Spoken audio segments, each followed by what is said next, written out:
Syedaralun, petugas pemadam kebakaran BPBD Aceh Besar mengevakuasi seekor ular kobra yang masuk ke rumah Mariani 50 tahun, warga Gampong Cot, Kecamatan Long, Aceh Besar pada Senin 14 Maret 2022 siang. Hewan melata paling berbisa dan mematikan itu terlihat masuk ke salah satu ruangan rumah warga tersebut sekitar pukul 12:50 waktu Indonesia Barat.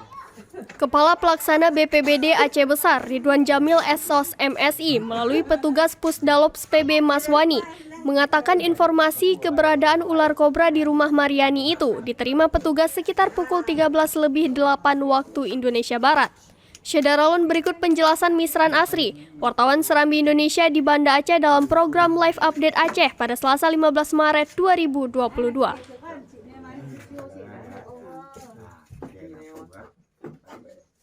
Sudah tertangkap 1 kilo kobra di warkop kopi.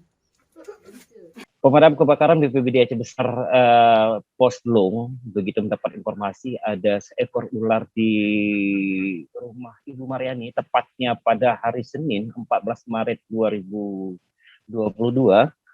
itu ular yang sempat masuk ke salah satu ruangan jenis ular kobra yang cukup berbisa dan mematikan itu. Petugas langsung bergerak ke lokasi. Dan ini bukan kali pertama ular kobra yang meneror warga di Kecamatan Long. Dan petugas yang memang menggunakan alat seadanya mungkin sebagai stick ular. Di samping itu memang seperti Komandan dan Ruharis yang memiliki kemampuan untuk menjinakkan hewan melata ini, akhirnya berhasil mengevakuasi ular tersebut. Dan ini mungkin dalam bulan ini ada sekitar 5 sampai 7 kali sudah. Dan bukan dalam bulan ini ya, dari bulan Januari sampai medio Januari sampai Maret sudah ada 7 ekor ular yang dievakuasi oleh Dinas Pemadam Kebakaran, khususnya di Pos Long ya, di Pos Long itu di Aceh Besar. Begitu Rara.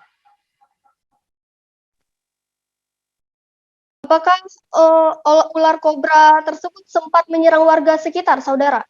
Ya, tidak sempat, Pak, karena memang pada saat itu Ibu Mariani sendiri berencana memasak ke dapurnya. Tiba-tiba ular itu terlihat melompat dari arah jendelanya. Ibu Mariani ini langsung keluar dan memberitahukan hal ini kepada Keci ya. Keci Gampong Cot, Kecamatan Long, Aceh Besar. Dari Keci melaporkan hal ini ke petugas piket di Pos Long ya, dari petugas piket. Begitu mendapat informasi langsung bergerak ke lokasi dan proses itu tidak berlangsung lama. Ular itu berhasil ditangkap di salah satu ruangan rumah Ibu Mariani. Setelah itu ular itu langsung dilepas biarkan kembali ke habitatnya. Begitu Rara.